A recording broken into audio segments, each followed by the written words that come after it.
uh, really excited to speak with this group, and I appreciate the opportunity. So thanks, Sean. Thanks, Julie. What I'm going to talk about is this basically of a knowledge graph or a knowledge network. And the idea behind that is really tools or data or that happen to provide the kind of the connective tissue between those and allow it to come together in kind of this more complex way so you can benefit from all these different pockets of progress.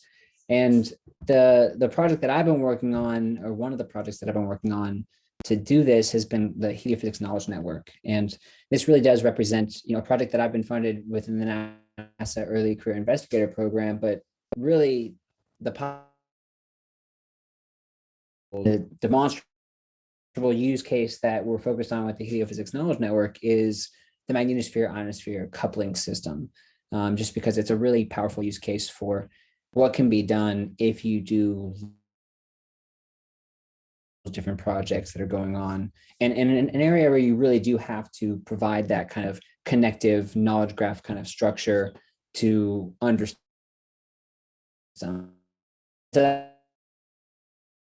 Both the creation of a knowledge graph, but also creation of a community who can continue to grow these things. And so I think it's really important to reach out to this group and just make them aware of what's going on. I think that the connection and the reason I ended up here this morning was I held a workshop to focus on how magnetosphere-ionosphere coupling tools could be linked via a graph structure a few weeks back, and Julie thought that would be a good thing to bring here. So I'll predominantly focus on that today, but I want this to be very kind of open. So if you have a question at any time, please feel free, and we'll let the conversation kind of go where it will. I think that would be kind of the most enjoyable and productive way to do this. But the kind of way that I like to introduce this is what the knowledge graph actually allows us to do, and why we want to use this structure. And I present this, I think people will probably see me talk about this in other cases, but the quick kind of captures is Norbert Wiener and cybernetics, where he talks about the most useful areas, the most fruitful areas of the sciences are those in the liminal spaces between traditional disciplines. And if you start thinking about these liminal spaces and how you actually get to those, it's through these connections. And we're starting to think in relationships rather than in the nodes themselves. And so I think kind of my motivation for the Heliophysics Knowledge Network project is going to these spaces in between and the frontier discovery that can happen there. And so I think that's really kind of the most important question facing our field today. And I know that a lot of people I see on the call right now are involved in different efforts to kind of think about and produce knowledge graphs, networks. So I think there's probably some resonance there. And it's really just a matter of these are the structures that are most naturally suited for the complexity that we face in our field. But I want to talk about, maybe some more concrete details of why, of what we're trying to respond to. So the Heliophysics Knowledge Network is trying to go to the situation that we have now, which is kind of this disparate collection of data and this disparate collection of projects, to a more connective infrastructure and community, and actually understanding the relationships between all of these different efforts that are going on. So to kind of describe it in a few words, the Heliophysics Knowledge Network is the collection of software and systems for improved information representation in heliophysics, and something I call the commons for the community to use and collaborate through them. So it's also layering on the things that people can use to interact with that knowledge graph so that they can actually make the discovery, because that's ultimately what we want to do. HelioKnow is the technological framework for a more informed, participatory, and collaborative heliophysics community, which are terms that you really hear resonate and kind of reverberate across this community. So I think there's a lot of connection there. But I think we all recognize in one way or another the need for a more connected community and data. So there's a few that really kind of pop out to me. First, information overload. Just the amount of data that we have is extremely overwhelming. And so finding a data set can be a challenge, especially if you're not a subject matter expert in that area. And there's also all these data sets that we're unaware of. And the same is true for the resources that are used to process and look at those data. There's data and tool dispersion, which this one of the most well informed about, but just they're dispersed across archives, portals, catalogs, and it's difficult to know where to start or where to go next, which is at different domains and even subdomains within, for instance, have drastically different vocabularies, and there's a barrier to bridging across those domains and doing transdisciplinary research or going to these liminal spaces in the language that we use. So I think it also prevents a researcher in one domain who just simply needs information from, and so I think science, if we want to be able to do system science, we really have to be able to understand at least the language of these different tools. So all these problems, I think, are being exacerbated in this kind of landscape of heliophysics science of the 21st century. And I think the Heliophysics 2050 conference did a nice job of identifying some of the ways that those problems are kind of growing as we're trying to grapple with a more complex field. And so Helio is trying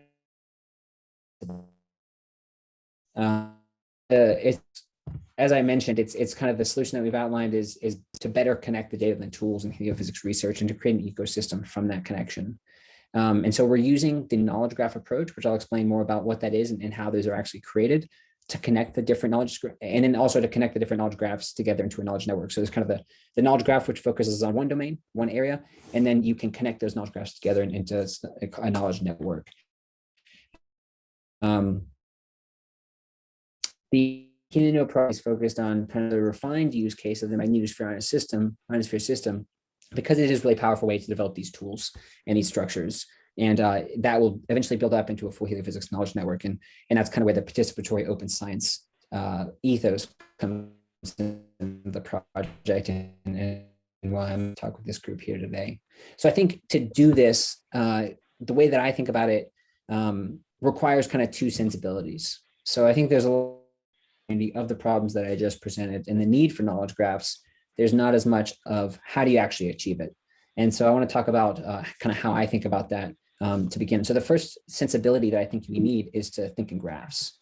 So what does it actually mean to think in graphs? In the most simple way, these graphs are just collections of connected entities. So you can think of kind of the Google knowledge graph, which is a very one of the most well-known, where you have all these different entities like an artist like Leonardo da Vinci connected to different entities like the Mona Lisa via a very explicit relationship, painted the Mona Lisa. And so you have this information about each of these entities. And this is really it's simply a different way of representing information. So we define the entities, and then we really importantly make this about the relationships or the edges between the entities. This might seem like a new way of thinking about things, but if you start to think about it and look at the world in graphs, you start to recognize that graphs kind of clear example that I think everyone recognizes that our social networks are inherently graphs. So how we're connected to individuals, you can think of something like Facebook. If you're a friend with someone, you might have an edge between the two of you. So that would be a very simple graph, but graphs kind of pervade society across society as well. So our communication systems, whether it be the World Wide Web or the way that our telecommunications occur, are all structured essentially as graphs. If you look at the brain, that the way that the mind constructs information is actually inherently in the graph structure as well. And then it expands across a number of different fields as well. The power grid is one I'll touch on in a little bit, that it's also a graph structure. But once you start thinking in graphs, it's kind of hard to stop thinking outside of that or not seeing them everywhere. But how do I define a knowledge graph? The way that I think about it is that it's a data integration system that allows information to be searched and discovered by both machines and humans. So it's representing the information in a way that's discoverable and can be read by both of those approaches. And I think it's also from which intelligent applications can be built and around which cohesive and community cultivated. So you use a knowledge graph every single day. Anytime you type a question into Google, you're accessing one of the world's largest knowledge graphs. And you might see this knowledge panel that pops up. This is basically some of the information that's enriching the node of maybe something that you're searching for and it provides you some of the metadata that's important to that. That would allow you to navigate into that node a little more, into some other nodes that are connected to that. Anytime you go down a rabbit hole of links on Wikipedia, you're increasing your knowledge base, and you're clicking through these links and basically benefiting from a graph structure, a way of representing the information. So these knowledge graphs are really powerful, and they do exist already, but they've largely existed in the world of industry and only been applied to the sciences in kind of small and fragmented ways or incomplete ways. So the question that really motivated the Helio project was, what if we had this for our science? And I think it leads to the second sensibility that the Helio project was really motivated by and kind of tries to embody, which is open science. This community probably doesn't need the introduction that I sometimes give for this, but I like this definition of this because I think we talk about open science without really explicitly defining it. But I think open science is transparent and accessible knowledge that is shared and developed through collaborative networks.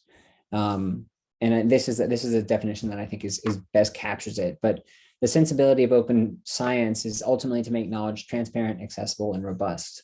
And it does this through collaborations and removing barriers to knowledge. And the relationship to this effort is that Helio will create a knowledge network and knowledge networks to democratize access to information, especially complex information that crosses disciplinary boundaries. And it seeks to cultivate the community that can collaborate to improve that knowledge and expand the knowledge network. So I want to talk a little bit about what Helio is actually doing to kind of take these sensibilities and see how we're applying it in this area. I mentioned that the use case that we're applying this to specifically is the magnetosphere ionosphere system. And the reason that we're focused on that is that it provides an ideal use case for developing a knowledge graph, because it's inherently transdisciplinary, it requires a systems approach, it requires many disparate data sets, and it has to make use of many tools that address different aspects of this system. And that's kind of where I'll focus today, just for the interest of this group. But a common question that I encounter when I talk about knowledge graphs is that most people understand the importance and want that structure, but don't know how to go about it. So I'd like to give a little glimpse about my steps, the steps that I think are used to make a knowledge graph. The first thing to make clear is that a knowledge graph doesn't replace existing systems, it interacts with them. And so we're not trying to be any kind of replacement for what exists now, but it's trying to make what exists now more useful. But the way that I think about it is to define it is the first step is to define a use case. And we start to scope that use cases through something called competency questions. And these are questions that the knowledge graph should be able to answer. This is maybe what a user would ask and want to gain answers for. So maybe they're studying the magnetosphere ionosphere system and they want to know what were the particle precipitation characteristics at the same time of the solar wind turning, BZ southward, or something, some solar wind. They want to know what the MI coupling characteristics were.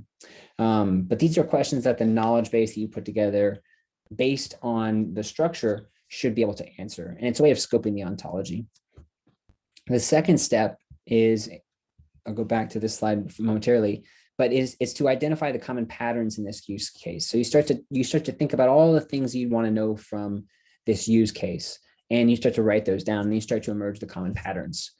From those common patterns, you'll see the entities and relationships begin to emerge. And you'll put those entities and relationships into a conceptual model of those, and you'll continue to refine those. And then finally, you'll start to formalize these into ontology.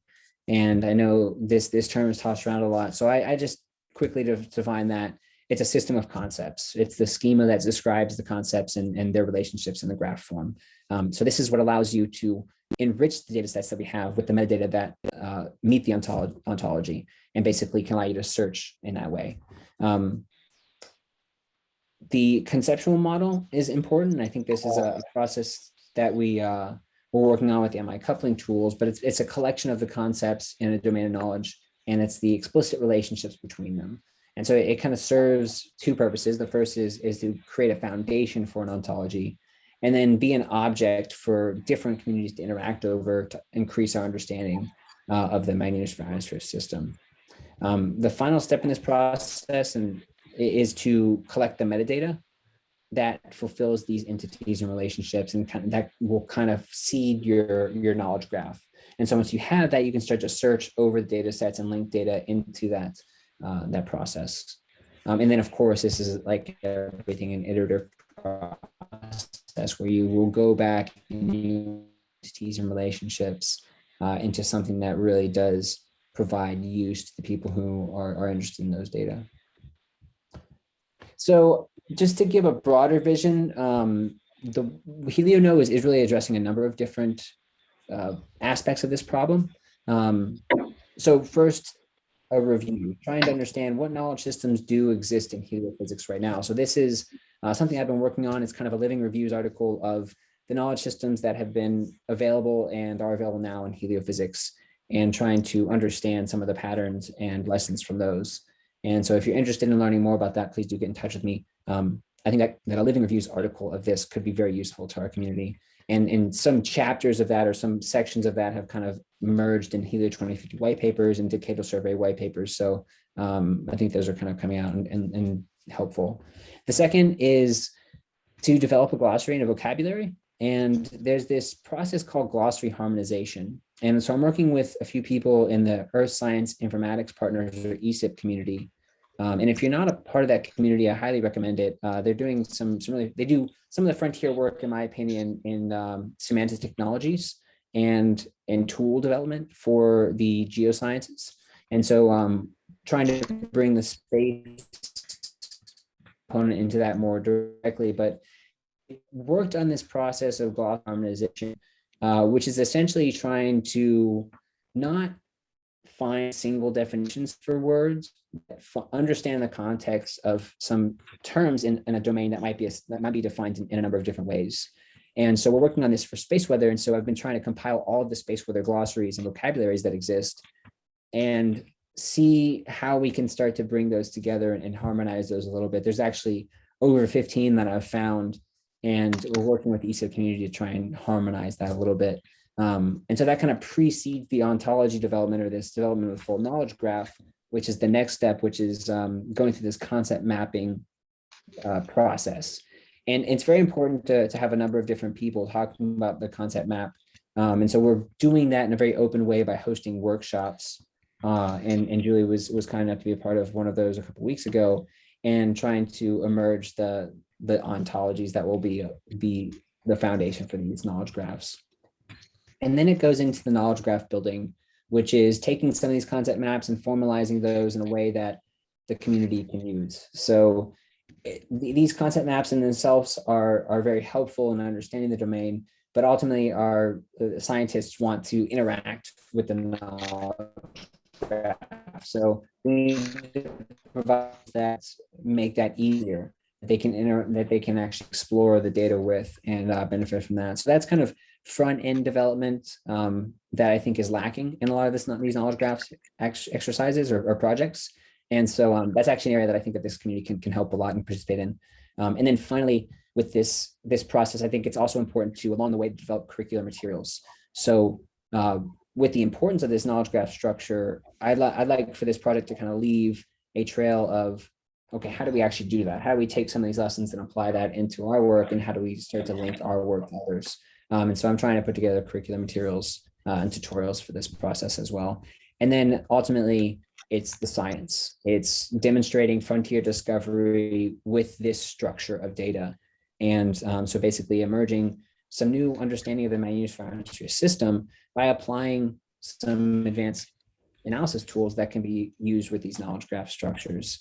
And I'm happy to get into a few more of those. But I did want to mention just the reason that we focused first on the MI coupling tools and link to a few of the projects that are represented here.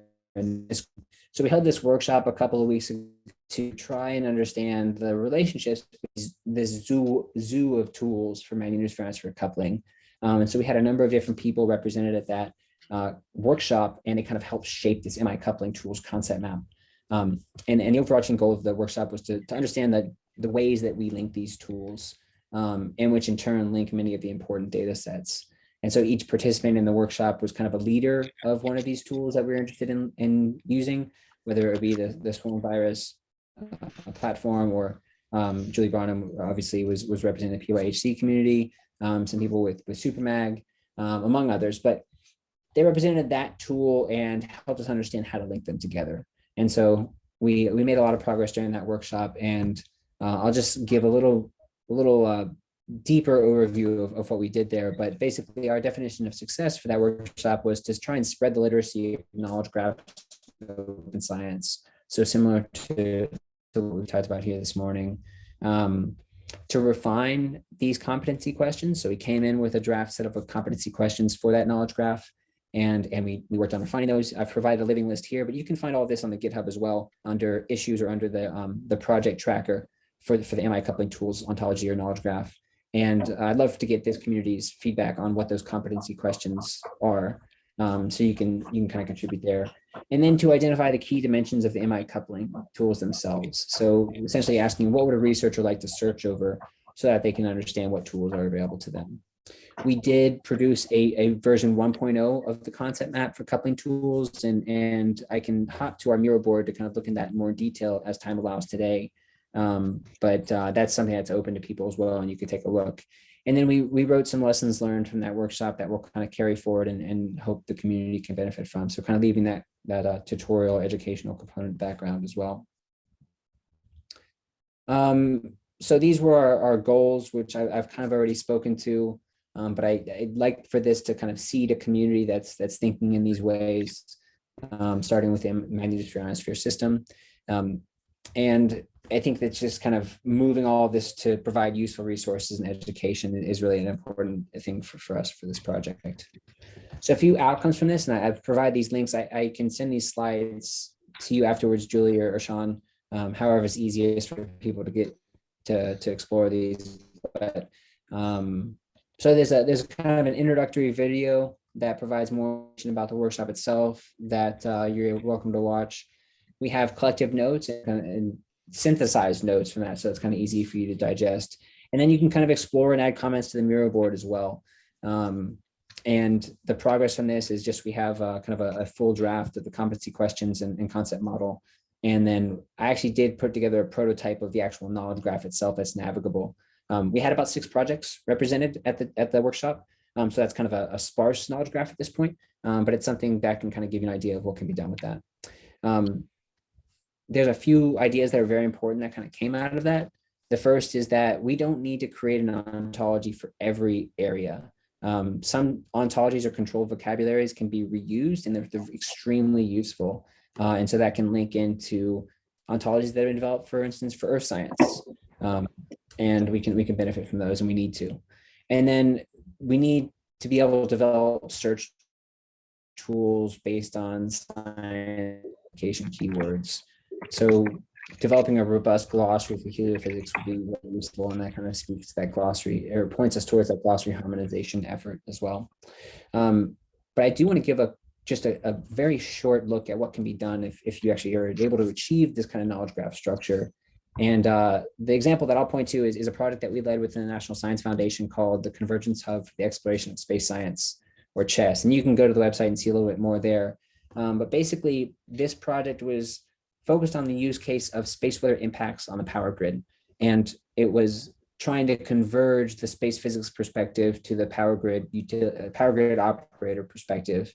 And so the knowledge graph development was to try and link all these things.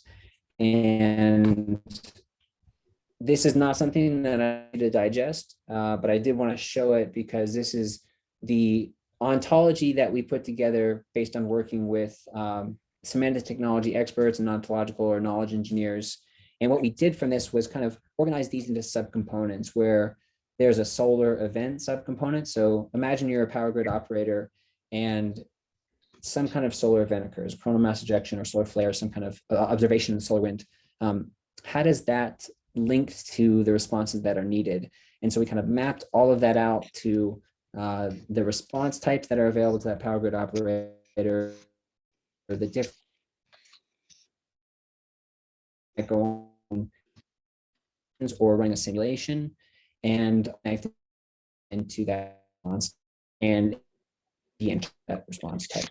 So you can take a look at the full paper for the ontology if you're interested to learn more. But this is something we were able to produce a structure for the user of this system, which would be a power grid operator, to learn more about the space weather conditions and be able to attribute those. We put together a prototype of what the front end of that would look like. And basically it takes this structure for the data and enriches some of the information that we do have, which are information about the solar wind, information about the geomagnetically induced currents on the power grid, and also the magnetometers that are located nearby. So this video is just going to kind of show you what that front end might look like and how you interact with it, which is, you can select the date, you can select the station that the power grid operator might be looking at. So that would be a geomagnetically induced current station.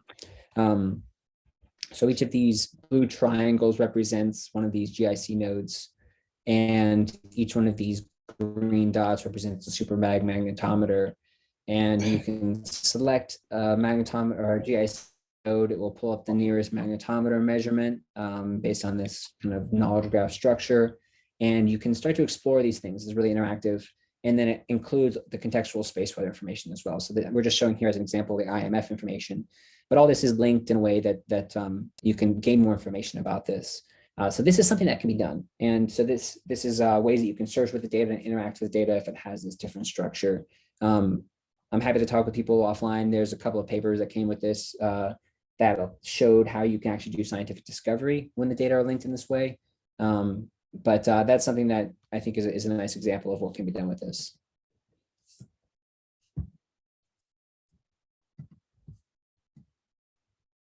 So just to kind of broaden this to the bigger picture and some of the other things going on, it's part of a kind of more capacious solution that we need for heliophysics and space data in general, and something that I think is a building from the knowledge graphs, these single domains that are connected, then the connection of those different knowledge graphs into something like a knowledge network, and then ultimately knowledge communities, and something that we think of as kind of a knowledge commons. So how do you bring the whole community together to actually interact with this data? And so I think the commons or the community part of this incorporate openness, governance, and trust as required to create this participatory ecosystem where the whole community is maintaining and evolving this shared information space. I've given a few examples here. I talked about the Google Knowledge Graph before. There's this really fantastic example that I like to point to from Nature. It was part of their 150-year anniversary where Albert Laszlo Barabasi and his group put together this really fantastic graph or network of a bunch of different graphs based on the 150 years of Nature papers. It's extremely explorative and interactive, and I